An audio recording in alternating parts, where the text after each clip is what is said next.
with time and greater perspective, what you will often find is the moments where you get shit whipped, or you fail, or you fall on your knees, or you break your nose, or you lose a shit ton of money and you're so embarrassed and ashamed, or you're feeling such guilt and shame because you're procrastinating to no end and you have no drive, whatever these things that are happening to you, with time and greater perspective, usually those things are the very things that create the catalyst that leads you to the expansion you desire.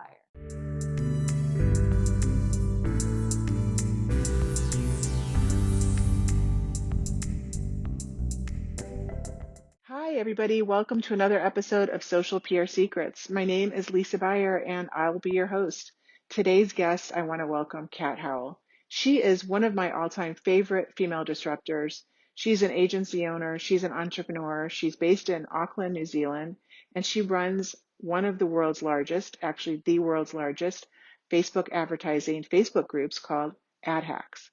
In today's episode, we are going to talk about agency ownership, do's, don'ts, and depression. Yes, we're going to talk about getting transparent and what it's like to go through the ups and downs of really owning any type of business, whether it's an agency or small business, large business, managing a group of people, being responsible for employees, being responsible for clients, feeling very overwhelmed.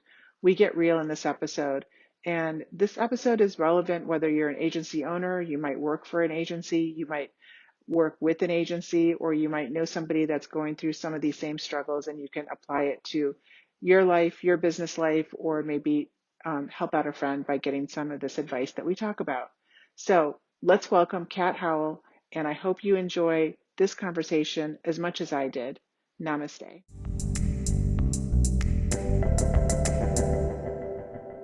Welcome back to another episode of Social PR Secrets. And one of my very favorite people in the whole wide world is Cat Howell. She is my guest. Hey, Cat. Hello, so excited to be here. Yeah, so we just chatted for probably 20 minutes before we started recording about a lot of stuff that I want to share with our listeners who are in the digital marketing world, in the PR world, in the agency world, and maybe some in the entrepreneur world. And it's been like quite a challenging year for the past 15 months. But tell me, what is your new title? Because we were just talking about you just actually like sold your agency. So what does that look like for you right now? I don't know what my title is, and it's kind of interesting because I have finally gotten to a stage in my business where it no longer needs me really. I kind of create some content here and there, and then I'm often in the private groups that we have because I just enjoy those discussions, but I'm really not working in the sense that I was so used to, like at the throttle that I was used to. And I don't really know, when people ask me like, what do we do now? I don't really know what that title is, but I founded 8 Loop Social in 2015. And then just 2 weeks ago, finally welcomed 2 new partners in, which was super, super exciting. So yeah, I don't know what the title is though. Well, that's okay. That's okay.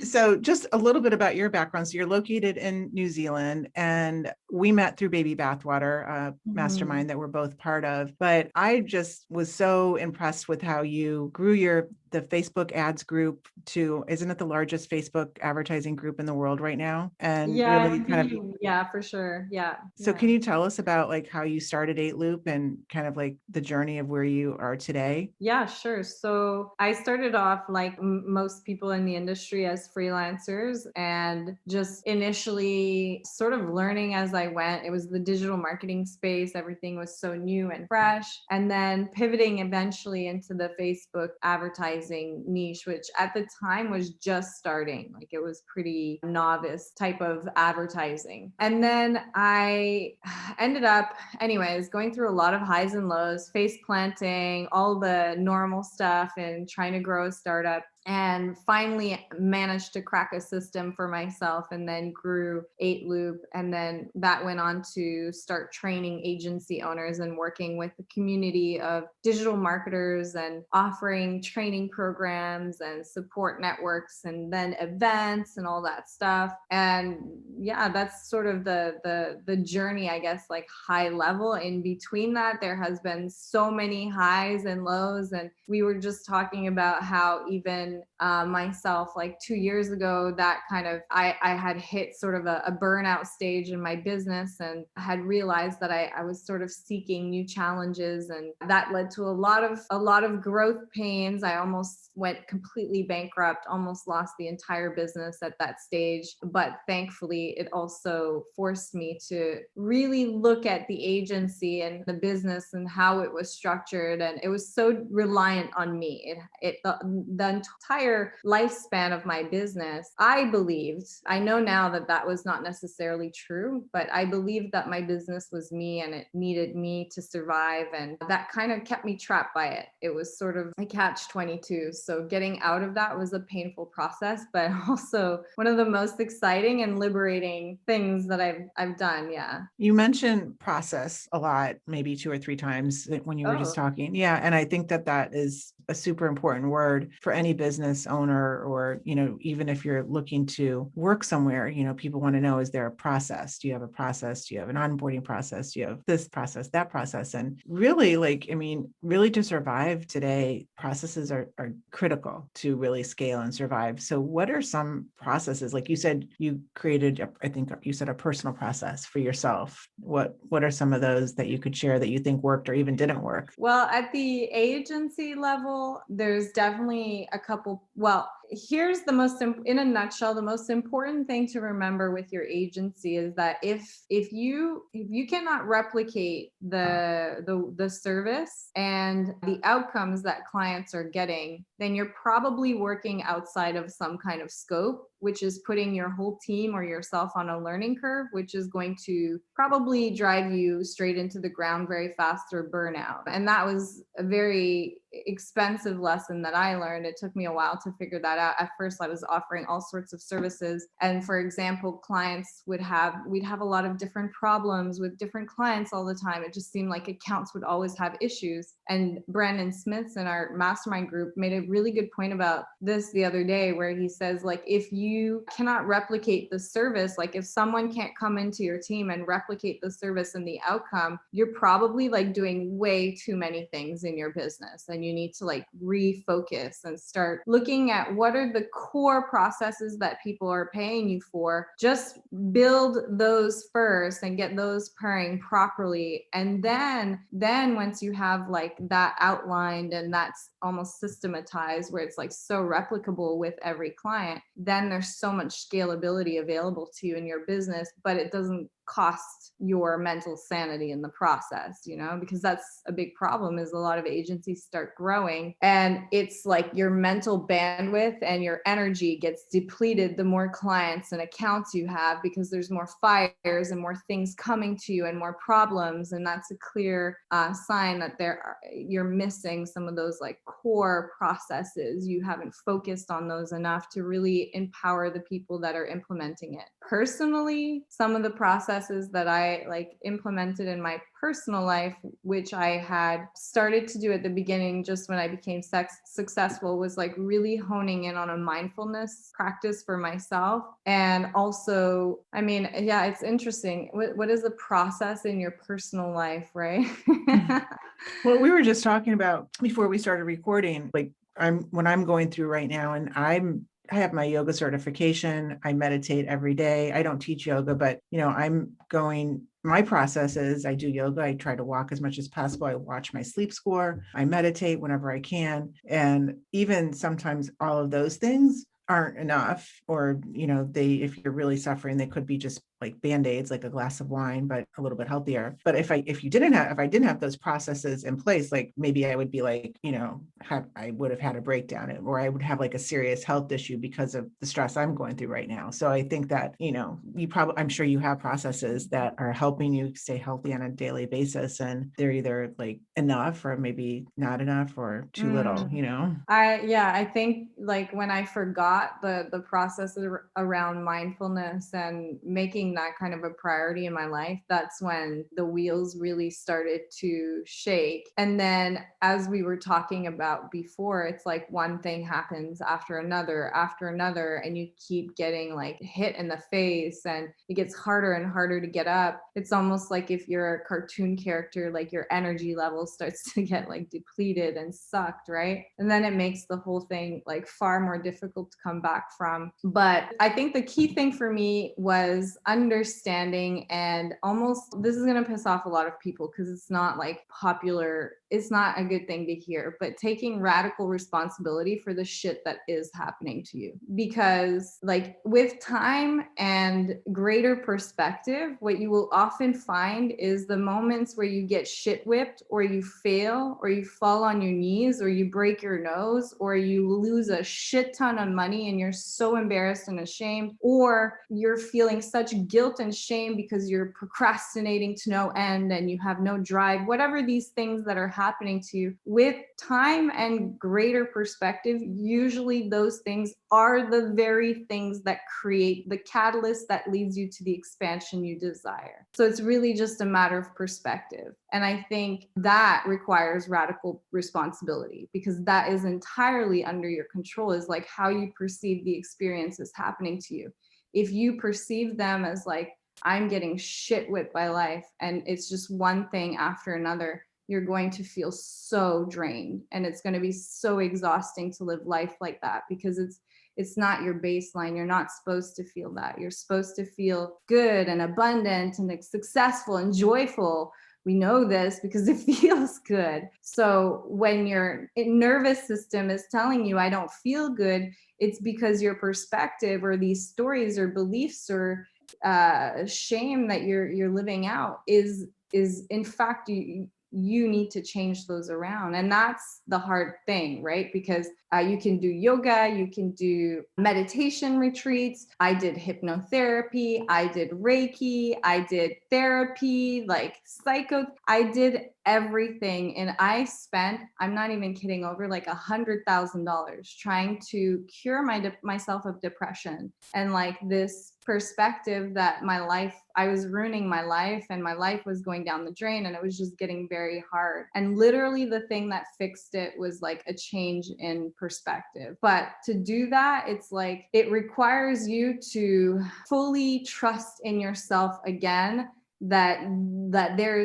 you are like the OS system, that you are this operating system that is within you, this nervous system, and this mind that you have is the most intelligent, highly tech piece of technology we have ever seen on this known universe. And that's actually a fact. I'm not even making this up. Like there's no piece of technology that comes close to what you are operating. And we forget that we are so powerful when we believe something and we intentionalize so much that we will cut ourselves down we will turn these minds against ourselves as weapons and turn them against ourselves, right? And suffer in that process. So what I did was I had to, because I was such a skeptic at that time, I was like, I can't, I don't even know why I feel these thoughts, right? How can I change these thoughts when I don't know the source or how, and I'm trying everything. And really it was just a matter of like not doing anything else during the day unless I could make my nervous system feel slightly better than what I was feeling. That was like my number one priority. And I made that a priority for just 2 weeks. That's what to be honest, at that time, like people are probably listening going like, well, I can't do that. I have work and kids, and I have work and I had kids. But to be honest, I'd had a mental breakdown at that stage, and I was like bedbound. That was last year when the pandemic started. That was in June, yeah, just after. Right after, and the pandemic kind of like affected it because it was just doom and gloom around the world at that time. But it had been a long time coming, to be honest. It was beyond the pandemic. But yeah, so I was able to prioritize those 2 weeks, and that's all it took. And I fundamentally believe that that is like, the thing is, we're just forgetting that we are we're forgetting to trust ourselves, I think, is the main thing. We're really forgetting to trust ourselves. We're forgetting to set the target to this OS system. Like, this is what I want. This is what I really want. And this is why, because it's going to make me feel good. And then we're forgetting to trust and appreciate the process. So that's how I got out of it. And that's kind of been my journey. And we were talking before, for me, the most magical thing in hindsight of my depression and the experience that I went through was that through that process, because of my mental breakdown, it forced my team to figure shit out. And then I ended up attracting like 2 amazing business partners because of everything that had gone down. And now I'm in a situation that I literally was journaling about. Like, I was like, I want to sell my, this is like my dream. I don't have to work. And I just want to be able to have a business that like pays dividends and does really well and a happy team. But these are the things I used to journal about. And this was like my fantasy. And it was my mental breakdown that brought me there. Go figure. Because you I created wasn't space for able that to to happen. change. Yeah, I wasn't able to break the things that needed to break, the beliefs, the stories, because the truth is, if you really believed truly 100%, or you truly were aligned with the desires that you want in life, you would have them right this minute. So if you don't have them right this minute, it's probably because there's some kind of resistance happening in terms of like what you think the world works in or how things need to play out for you, or it's actually not for your best interest at all. Like you think you want that guy, but he's about to break your heart, So there's a better guy coming. So there's something even better coming your way. It's, so yeah, I think that was like a big thing for me but obviously that's only something you can say with time, right? And perspective, and go like, oh my God, I see now why I lost $200,000 on this project. And like at the time, it's mortifying. But you realize like most of the most successful people on this planet, and I don't just mean financially, although we can look at that too, but they don't get not pummeled. They don't, what I'm trying to say is they face just as many face plants and challenges and bitch slaps from life. Like, everybody dies, right? People lose people in their families. They lose loved ones. Accidents happen, diseases, COVID, all these things. It's all happening to all of us. So no one is immune to that. So how can it be that some people can be so abundant and successful and happy and well, and yet these things and circumstances are still happening in their lives, right? And I think it's how we shift the perspective, the lens of this OS system that we're operating, that makes the entire difference. Yeah. I think a lot of people listening, whether they work at an agency or own an agency, can really relate to what you were describing earlier of like, going out of scope and not having, wanting to please the clients or not turn away new business because it's business type of thing. And, I've definitely gone through that. And one of the things that I think that, I've learned over the years for sure, but I relearn it, is that you have to have boundaries. And, sometimes you have to fire a client because they're toxic and just bringing negative energy and basically like, spreading it like a disease across your whole company. And can you give us any advice on, has that happened to you in the past, and how do you recognize it and like cut it off as soon as possible? Yeah, I feel like this is one of those lessons that we have to go through, like no matter how many times, because it's like when you're getting started out, you're just so excited that people are saying yes to you, and there's almost a sense of like surreal disbelief, like people are paying me these fees, or you just need the money, so you'll say yes to like clients that even though your gut is telling you like and a lot of the times when clients are starting to cause issues in your business, and the biggest issue is like psychological drain, right? Like if it's psychologically draining you or your team, that's like very poisonous, dangerous stuff, right? Because your mindset is everything, and your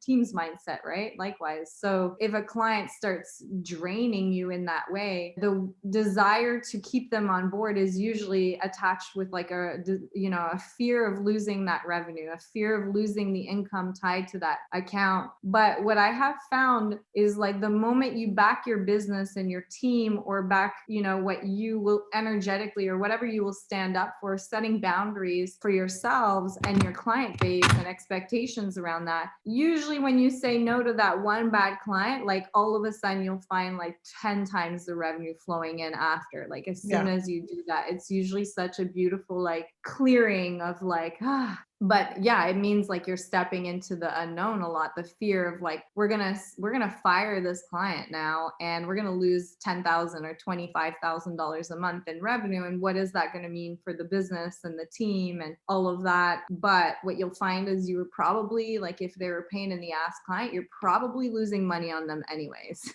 Yeah. And the psychological like drainage of that is costing money as well. Yeah. Well, it's very inspiring to hear your story and where you are right now. And I'm just wondering, I held this up before we started that I wanted to talk about agency ownership, do's, don'ts, and depression. So now that I know it hasn't been that long, but you've kind of been more on the outside looking in since maybe the summer and like kind of slowly coming back. Yeah. Do you see, can you like, is it easier for you to see the do's and don'ts of agency, management, and what have you been enlightened on that would be helpful? Hello? Oh, wait, is this thing on?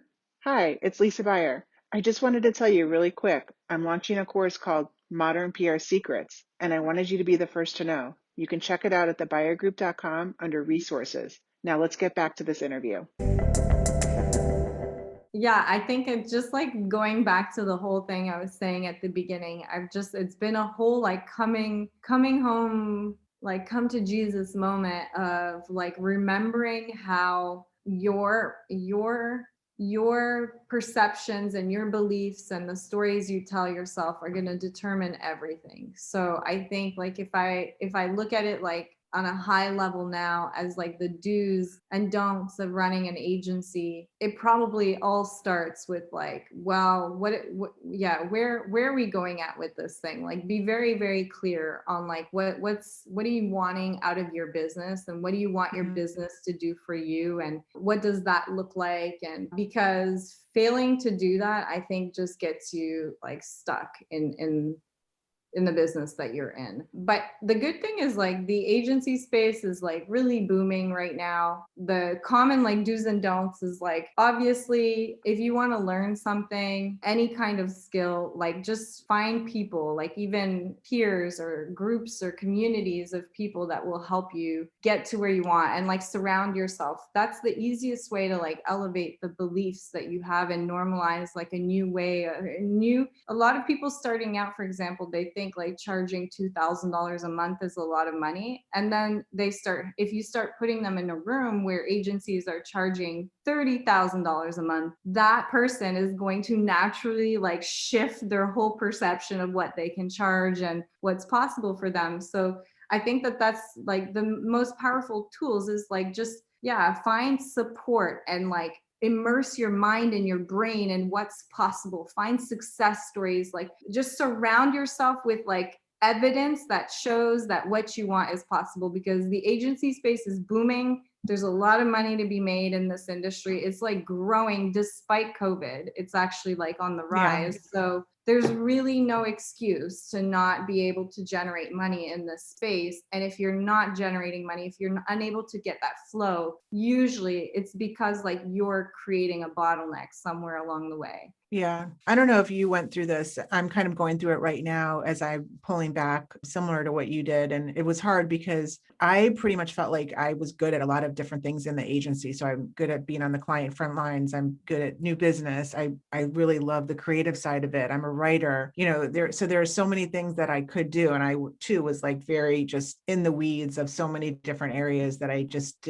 could have, and I'm letting go of and trusting the universe and the people that are my team to do it. But what I'm finding is I got to a point, maybe at the beginning of the year, that I just talking to clients, and this wasn't how it was before, but like talking to clients was like acid on my skin. Like I just really couldn't take the client calls, and I took everything super personal and, was emotionally attached to the outcomes or whether or not they were happy. And it was like really, really weighing on me. So once I took myself off the client front lines, then it opened up to made me realize like what I really find joy in is where I really should to place myself on the creative and the strategy, and like taking myself off of these like areas that like somebody else can do no problem and probably a better job than me. And I'm like, now I'm really deciding, okay, I'm not doing that anymore because I don't really need to be the one doing it, but I really love doing this creative stuff or the strategy and coming up with ideas. Did that happen to you? Like when you started peeling off the... Yeah, I think this is super common. Like most of us start as freelancers, one-man bands. We're like the visionary integrator. If you've read like Rocket Fuel, and it's like we're wearing all the hats in our business, and there's such fuel underneath us and fire and passion and purpose that we're able to like sustain ourselves sometimes for many, many years. But then what will happen is if the hats that you're wearing in your business are not something that is like inspiring or aligned with yourself, eventually it's going to degrade at the soul and you will self-sabotage that. Like you will 100% start like procrastinating, responding to client emails and all of that stuff because it's like it's not your thing, right? And you were so really the number one job, even if you are not intending on building a big agency or a big team, is almost to figure out a way to get to fire yourself out of each role, like to hire yourself out of each role, each hat that you're wearing. That's like the most important job you have, is first recognizing what are those hats, and then what are the responsibilities and tasks beneath those hats that I'm doing, and who can I bring on that's actually going to build better processes for me of how I've been doing it, because I know that I've only been doing a slightly good job at it because I've been wearing 20 other hats in my business. So there's no way I could have been doing 100% with it. And how do we, and ideally start with the things that really degrade you, or like you really are resisting or drag. Like if you really hate sales, it's probably a good idea to like beeline or figure out a way to bring on a salesperson or contractor or somebody to appointment setter like ASAP in your business, so that you don't reach that breaking point and potentially burn your whole business to the ground in that, you know? Yeah, for sure. I went through that too. Yeah. Yeah, I mean, I love hearing that you're creating content and, you know, doing like the But isn't videos. it also like so inspiring to talk about this and be like, because I remember at one stage in time, literally like circa young Cat, 29 years old or whatever, who would have salivated at the idea of being on client calls, or like just getting to manage an account was like seems such a prestigious thing to me, like like it's like you know. And then you grow to the point where that's like boring and you want to poke at your skin, like you said. Isn't that so inspiring to be like, wow, there was not even this moment in your mind when you were younger where you could have imagined being bored of that situation and wanting bigger challenges and I loved bigger it. hungers and expansions, you know? Yeah. So it's such a cool thing to also recognize. There's no shame or guilt in it. It's part of growth and expansion, right? But you have to prepare your business for that, because it's very unlikely. There's only very few people on this planet that can continue to do the same thing over and over again for 50 years on end and be happy with that. Most of us, especially in the entrepreneurial space, are visionaries and we like burn, but we need new like peaks to tuck our teeth into and new challenges, and we have to grow constantly, otherwise we will burn it to the ground. Well, and I think if we just can compare our agencies to Disney, I mean, if you work at Disney, you have to start at the bottom to get up to the top. So we basically, you know, can train and coach anybody in any position in the agency because we've done it all. And now we don't need to, but we know what, you know, we can be the coach and we can be the strategist, and we can say, you know what, this client is bringing us very negative energy and isn't the right chemistry and is off brand for us, and we're going to have to just like move on. And we're able to do that, but we couldn't have done that like, you know, in our first couple of years of owning an agency or a business. Yeah, no, it's a really cool process, and I'm saying the word again.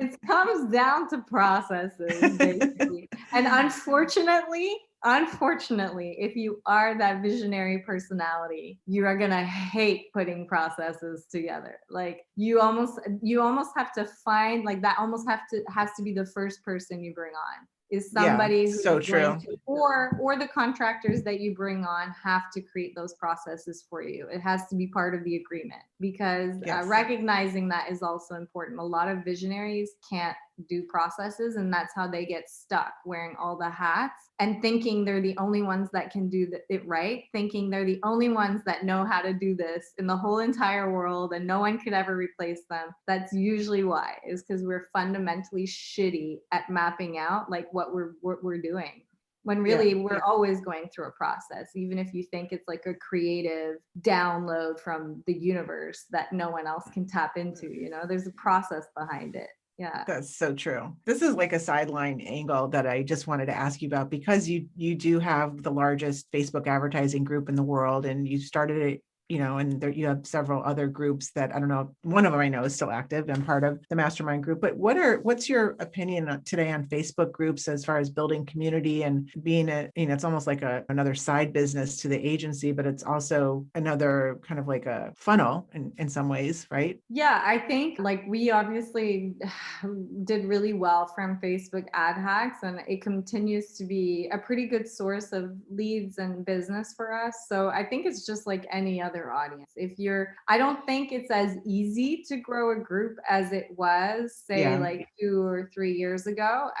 So I think we definitely got lucky with like the wave that we were riding there, and Facebook was really pushing groups. But it's just like any other audience. At the end of the day, if you don't nurture it, it's not going to do fuck all for you. It's like an email list. It won't do anything, and it takes work, and you have to nurture it, and you have to create content for it. And so it's like, it's obviously amazing, but there are many other ways to get audiences, and it's just like another form of an audience. Yeah. Yeah. I know that it is still kind of like a big thing that brands talk about in general. Should I start a Facebook group? I have since the Facebook page really doesn't do anything from an organic standpoint. And there's some groups I'm part of that I don't even pay attention to anything. But then there's some groups that are just like yours is awesome. And, the content is amazing and very engaging. And, it's just, I think that, like you said, you have to really nurture it. And it's not just going to be, Yeah. How do you nurture them into leads and sales? Because I think it's a good option if you're wanting customers to like openly talk about you and or the problems and the solutions. If it's that kind of product or service, then I think it's a good kind of audience, because it's very like a Facebook group is very much how social media was always intended, a two-way conversation, right? It's not like written on a wall and only one person can respond and that's it. It's like a super conversational type of, it's like a forum, right? So it works really well for brands or businesses or services that would invite like conversations around the problems that their customers are facing, or even the products or solutions or things like that. Yeah, if it lends itself well to like conversational stuff, then a group is great for that, because you don't have many platforms, like you have Reddit and stuff, but that's like a whole different genre of audience, and other forums and stuff. But it's good conversational style, so you can like have people defending you, right? And or people like will often go in ad hacks and be like, what programs do you recommend? And then we have like all these people in the group that are already in there that are recommending us, and that's like 10 times more valuable than us, like someone posting that on our timeline and us responding with Yeah. There's, Yeah. I mean, I think if you're in the digital marketing world, whatever type of agency you are, one of the problems that you can't let you get sucked into would be, there's so many things you can do. Lives, you can do, every social media channel has a live, the Facebook groups, and it's like podcasts, you can have your own show, you can have your own YouTube channel. It's just like, you really we're doing the strategy for clients, we have to do the same strategy for ourselves. And we know that we can't be equal everything, and we have to really focus on what's bringing us, what is serving us, and then eliminate. I mean, the one with the pandemic that I really appreciate is not having to travel. I was like traveling to so many conferences and speaking at so many events that it was good, right? It's like forced like R&R. Yeah. And I don't think, I know I'll never go back to doing that again. I don't know. A lot of people say that they will not go back to that type of travel schedule again. I said that during lockdown. I was like, I'll never buy a coffee every day again. that didn't last long.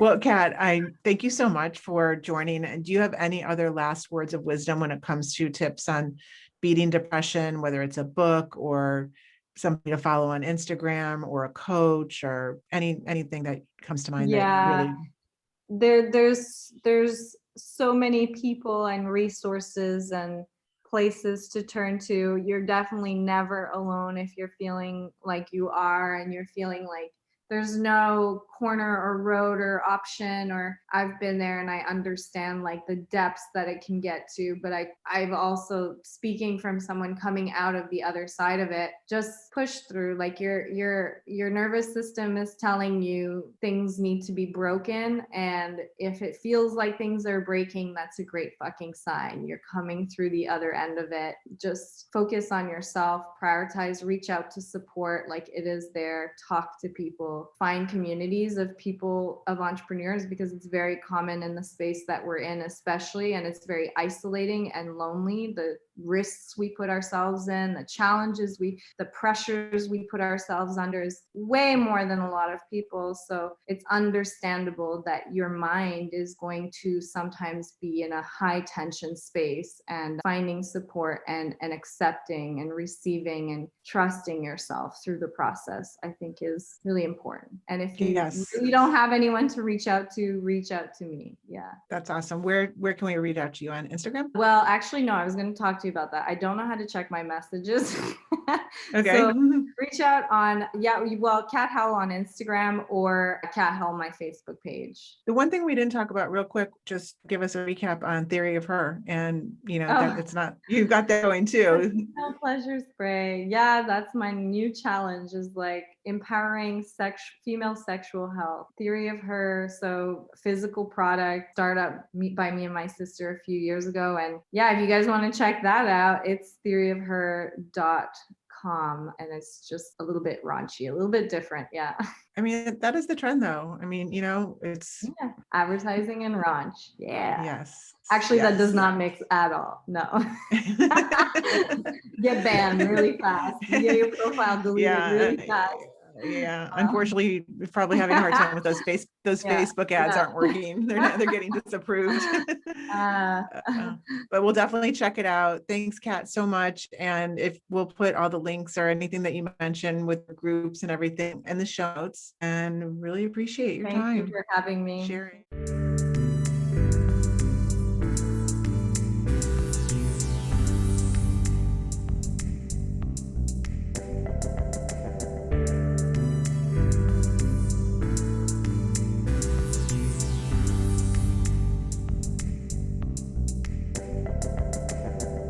Thank you for listening to this episode of Social PR Secrets. If you like what you heard, check out the book on Amazon or follow our blog at socialprsecrets.com. This episode was sponsored by The Buyer Group, a social PR agency striving to keep our balance in the digital world, practicing public relations, social media, and search marketing, while occasionally drinking a glass of wine or two for the best creativity and results. Thank you all for tuning in. If you would like to get a free chapter of Social PR Secrets, go to socialprsecrets.com/free.